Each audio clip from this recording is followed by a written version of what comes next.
तो आज की कहानी है अच्छी संगत से बच्चों का भविष्य बन सकता है।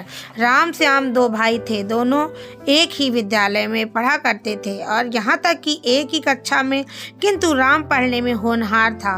वहीं श्याम पढ़ने में कच्चा था और ना पढ़ने के ढेरों बहाने ढूंढता था। राम के दोस्त पढ़ने वाले थे और श्याम के दोस्त ना पढ़ने वाले और कक्षा में चोरी करने वाले थे। राम अपने भाई श्याम को उन दोस्तों से बचने के लिए कहा करता, मगर श्याम उन्हें जो डांट लगा देता और कहता, अपने काम से काम रखा करो।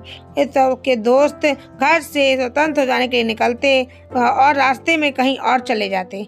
कभी पार्क में बैठते, कभी जाकर कहीं खान पान करते और कभी फिल्म देखा करते थे। श्याम भी उनकी संगति में आ गया और वह भी धीरे धीरे स्कूल जाने से बचता रहता।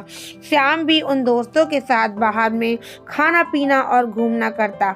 राम उनके इस प्रकार की धोखाधड़ी से बहुत चिंतित था। श्याम से परीक्षा में फेल होने की बात भी कही, मगर श्याम ने नहीं माना। और एक दिन की बात है, श्याम स्कूल जा रहा था, उसके दोस्त मिल गए। उन्होंने कहा, आज स्कूल नहीं जाना है, हम सभी अपने दोस्त हरि का जन्म दिवस मनाएंगे और बाहर खाना पीना करेंगे और खूब मजे करेंगे। पहले तो श्याम ने मना किया, किंतु दोस्तों के बार बार कहने पर वह उनके साथ चला गया। श्याम और उसके मित्रों ने स्कूल में पार्टी करी और उस दिन स्कूल नहीं गए। इस प्रकार का काम वह उसके दोस्त निरंतर करते रहते। परीक्षा हुई जिसमें श्याम और उसके दोस्त सफल नहीं हो पाए, वह फेल हो गए।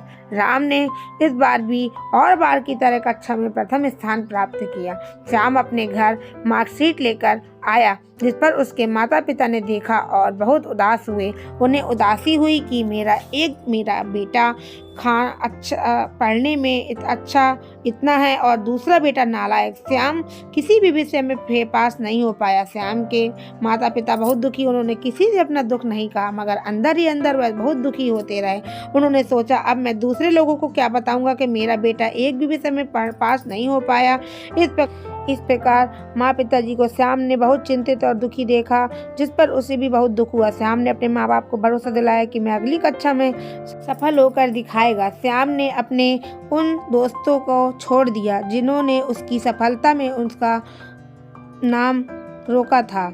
उन सभी छल और कपट करने वाले दोस्तों को छोड़कर अपनी पढ़ाई में ध्यान लगाया और नतीजा यह हुआ कि साल भर की मेहनत के वह परीक्षा में न ही सिर्फ सफल ही नहीं अपितु विद्यालय में सर्वोच्च स्थान प्राप्त किया। इस पर उसके माता पिता को बहुत खुशी हुई और उसने अपने पुत्र श्याम को गले से लगाया ही नहीं बल्कि उन्हें शाबाशी दी।